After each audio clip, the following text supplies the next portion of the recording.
Welcome. In this tutorial, we'll explore TumbleBooks, an online collection of talking picture books, ebooks, graphic novels, and more. Let's begin by navigating to TumbleBooks from the Digital Resources page on the library's website. You can get to the Digital Resources page through the Library Action Center menu on the library's home page. Okay, from the Digital Resources page, we can scroll down through all the great resources available here and find TumbleBookLibrary. So we're going to click on the TumbleBookLibrary link, and this takes us to the TumbleBook page on the library's website. All right, there's a brief description here, and to continue on, we're going to need to log in through the catalog. So I'm going to click on the catalog link. This will open the library's catalog page, and in the upper right-hand corner, you can log in with your full library card number and your password. Just click Login. Once you're logged in to your account, you can scroll down the page, and under Electronic Resources, find the link for TumbleBooks. We'll click on the TumbleBooks link to open the TumbleBooks homepage. Okay, the first thing to know about TumbleBooks is all the materials here are read or watched directly online. So that means you do need to be connected to the internet while you're using TumbleBooks. You don't download the books to use them later. It also means that unlike downloadable ebooks from, say, Overdrive, the titles in TumbleBooks are always available. So there's no waiting list, there's no checkout limit, you can read as many books as you want. All right, there's a couple different ways to explore what's available in TumbleBooks. We can scroll down the home page to see what's new and what's featured. We can go to the upper right-hand side and click on Tumble Search, and this will allow us to search on title, author, subject, even by reading level.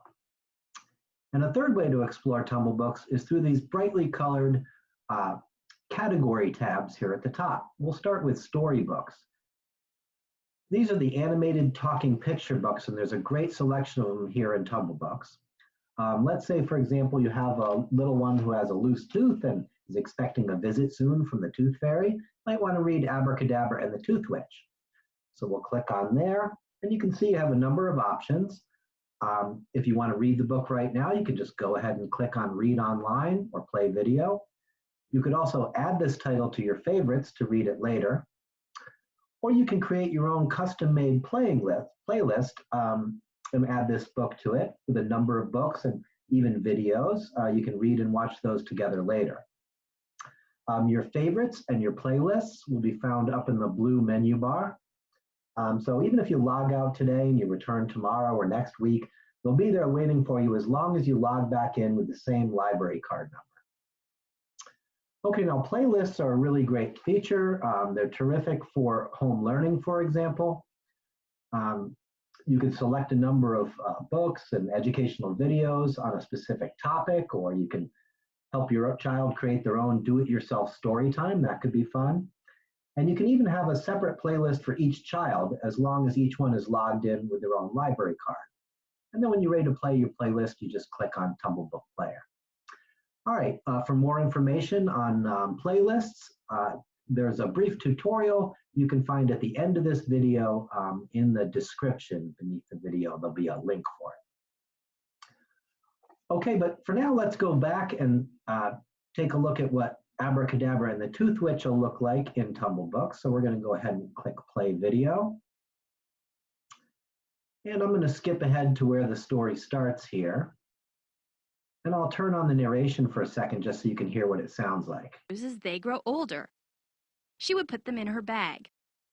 The Tooth Witch loved her work. Okay, so you can see the story's animated. It includes a highlighted text that matches the narration. And of course, you can turn off the sound if you want to read the story yourself. Now, there's also a number of read-alongs available in TumbleBooks, and these are for all reading levels. They also feature the highlighted text and narration, so that's great for your new readers. They can read along as they listen, they can turn the sound off and challenge themselves to read without the narrator, or they can go back to the narration as a backup. There's also a nice selection of ebooks, and again, the great thing about the ebooks through TumbleBooks is that they're always available and there's no waiting list, there's no checkout limit, so they can read to their heart's content. There's also graphic novels available in TumbleBooks. There's a nice collection of children's nonfiction, as well as educational videos. There's even books in Spanish and French. There's some pre-selected playlists that put together by TumbleBooks. And there are even some puzzles and games related to some of the books in TumbleBooks. So for example, Abracadabra and the Tooth Witch has a game to go along with it. It could be fun to read the book and then play the game together. Okay, so those are some of the great features of TumbleBooks. The bottom line is it's easy, it's fun to use. There's a lot there, so of course it's all free with your library card. So go ahead and take your time, explore and enjoy. Okay, happy reading. We'll see you next time.